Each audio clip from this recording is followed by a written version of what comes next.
without any further ado, can I please introduce you to the governor of the great state of Texas, Governor Cole. Don't need much more introduction than that. Pete, thanks to you and a great family. I think we're within a 24-hour window of you having your first grandchild, correct? Yeah. She's due tonight. So we'll keep you in our prayers for a happy landing for the new one. And, I mean, would you love to be his grandchild? That was pretty awesome stuff. Yes. And I'm thinking you're probably just a little teddy bear when you have a grandchild. So listen, thank you all for coming out here tonight. It's not a hard thing to break out on a night like tonight. I'm thinking it's a little bit warmer in Austin, Texas, in more ways than one. But in all seriousness, I want to be really brief, and I hope I can stay very brief and share with you why I'm here, why I have. I'm in the twilight of my governorship, and in January of 2015, I will be leaving the governorship after 14 plus absolutely magnificent years. My wife and I are incredibly blessed to be able to have done what we have done, and from my perspective, and hopefully a lot of people across the country, inarguably a very successful time as the governor of a state that has made a real difference in America when it comes to economic impact. And I want to share with you, because that's the real key for you, and what we are going to do collectively over the next 80 days until the 4th day of November. There's some. I realize you all have a primary that's coming up on the 9th of September, and y'all are going to get that sorted out. But after that 9th of September, we are all going to come together, because the future of this country truly is at hand.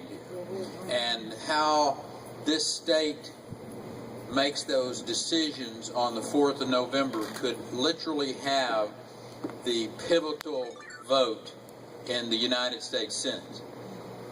And so it's really important that we realize what's it's at stake here.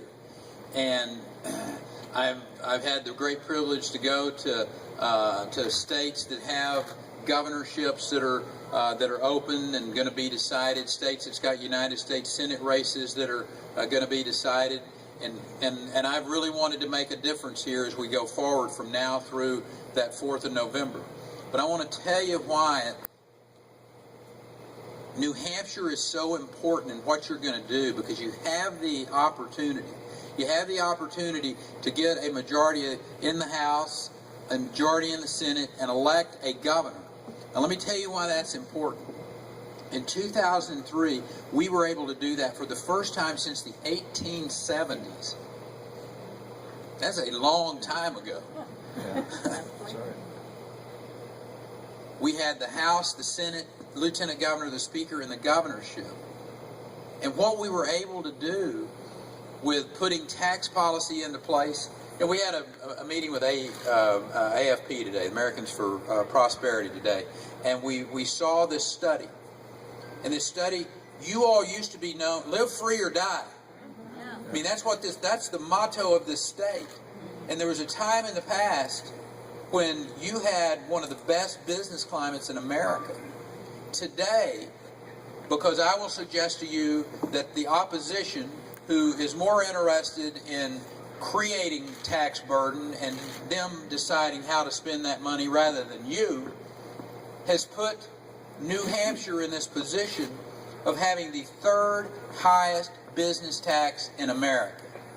Not exactly the calling card that you want to leave on a business to lure them into this state, or for that matter, to go sit down with a young man or woman who are putting a business together and say, why don't you stay and expand in New Hampshire? And they go, well, why should we?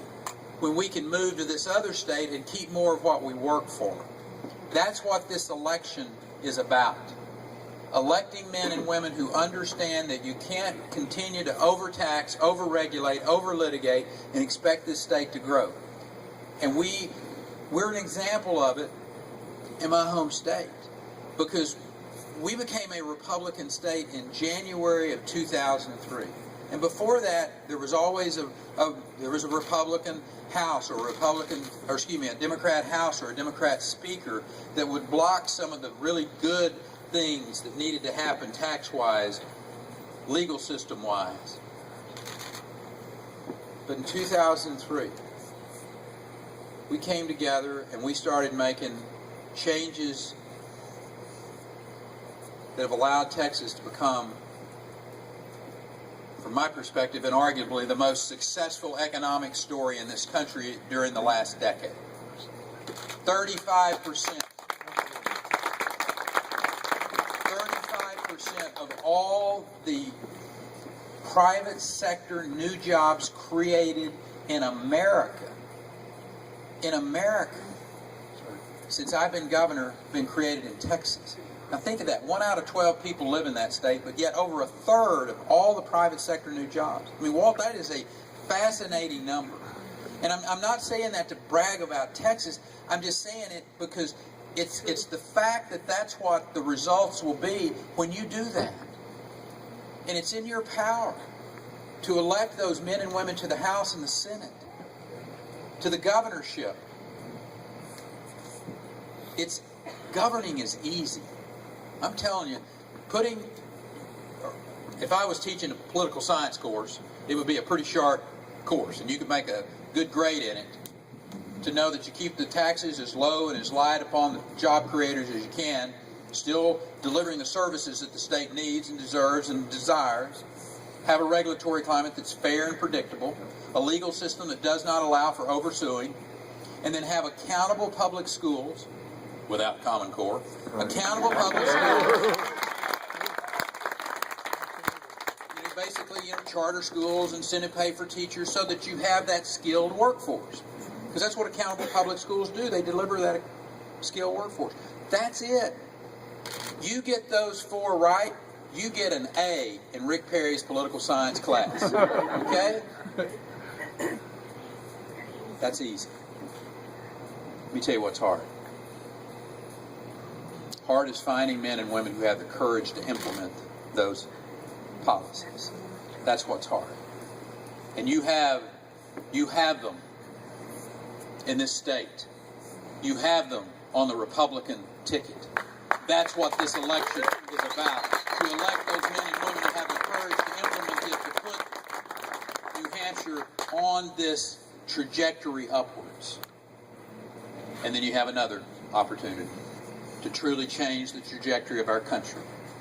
And that is to elect a United States Senator that will not vote with Barack Obama 99% of the time.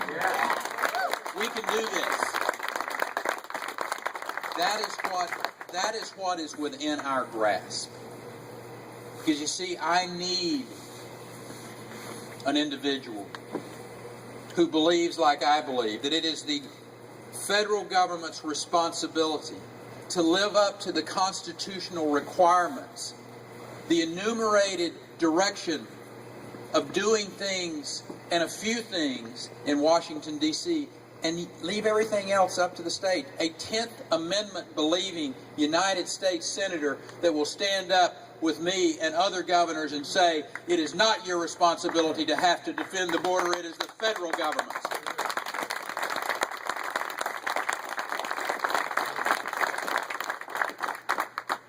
So there's your challenge. It's frankly pretty simple. The hard part will be to perform to the level over the next 80 days is required to elect those men and women. But I believe in you. I believe that you want to fight for this country, that you want to fight for this state. That is our challenge. That is our vision. And I will be back to help us be successful in November. God bless you. Thank you all.